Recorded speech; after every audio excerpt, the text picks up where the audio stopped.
Hey guys, welcome back to my kitchen. My name is Alicia. Today I'm going to be mixing up a batch of some very fancy bath salts, and I thought I might show you my recipe and my method. It's very simple. It's a very accessible recipe, and I've done this as a workshop with kids, women's groups, teens, and everybody seems to get really into it and really enjoy it. So I thought I would share it here today, especially because it's going to be cold for the next few days. And baths are the best thing ever when it's cold outside. So we start with some Epsom salts. I think the best place around here to buy Epsom salts is Costco because this giant thing is $9. So we're gonna use 1 cup of just plain old Epsom salts. Now don't worry if you can't get your hands on every single ingredient here. It's like, you can't make this wrong, okay? Unless you put way too many essential oils and burn your skin, that is the only way you can make this wrong. Don't do that, we'll talk about that, but this is how we're gonna do it safely. But don't worry, if you can't find one of these things. Another thing I like to use is Himalayan pink salt. So I get one from New Direction Aromatic, and it's got these lovely big crystals in it. But you can get this from Costco too. You can get it from Nutters. It's at so many different places these days. We're gonna use about 1/4 cup of that. I like to use the Dead Sea salt as well. Again, about 1/4 cup of that. Also, mine comes from New Directions Aromatics. It's just a really cost-effective way of buying it if you do this a lot. So I'm gonna put that in there. Another thing I like to add to bring even more minerals into this is magnesium flakes. I buy these ones at Nutters. They're getting a little bit harder to find, so I kind of just pick them up wherever I can these days. I'm gonna add 1/4 cup of that into there. And just even for a little bit more of a mineral profile, I'm gonna add a little bit of French green clay. So you can use any kind of dry clay or no clay at all. This will leave a little bit of a residue in the tub. So I don't mind a mess. I don't mind the tub residue. I'm gonna use just under 1/4 of that. There, so you could omit that if you really don't wanna clean up what looks like dirt after you get out of your bathtub. So mix that together. Now, it's really important to use either glass or stainless steel when you're making your natural products. And I also have like a specific set of spatulas for this, so I'll never use this spatula to cook with because it's only for making natural products. And once you put some kind of like flavor oil or essential oils on something like this, the scent never comes off. So you don't want to be cooking with that. It'll make everything taste like oils. Gross. All right, so if you don't like a lot of scents or a lot of plants or things like that floating around in the bathtub with you, and this is fancy enough for you, you could stop right there. I'm more fancy than that, so I'm gonna keep going. So for this recipe, I would say use no more than 20 drops of essential oil. And if you're working with the flavor oil, I would say no more than 15. You can kind of like mix it, smell it, gauge for yourself how potent it's gonna be. So making sure that you're not gonna burn yourself, you'll make sure that you mix your oils in really, really well. So I'm gonna add patchouli into this one. I know it's not everybody's favorite oil. I'm gonna put about 5 drops of that.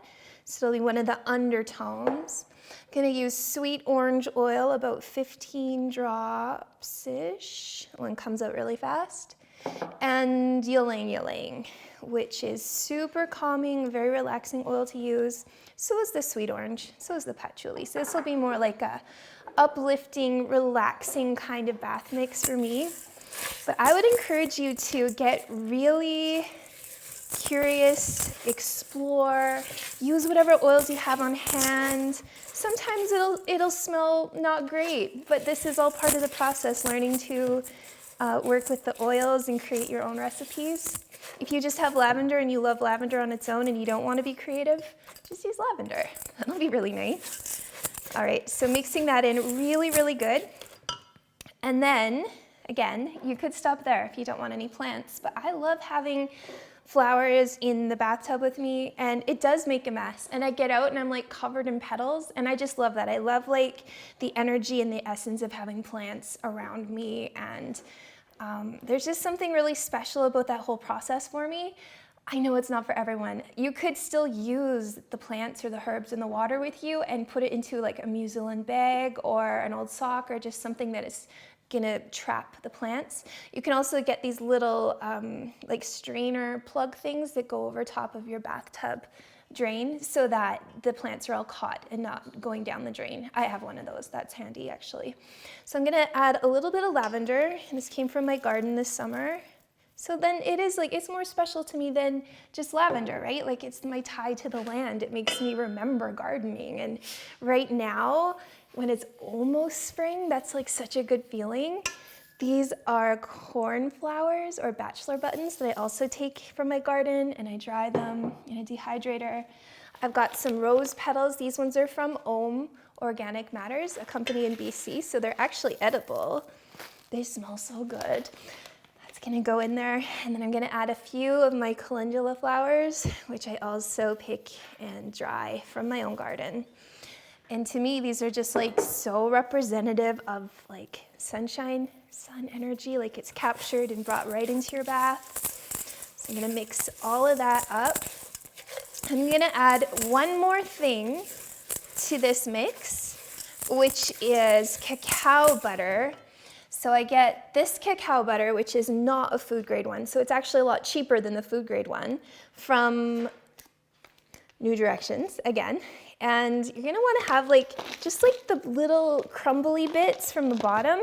So it'll take a minute to take out the bigger pieces and like squish them up, get them in there.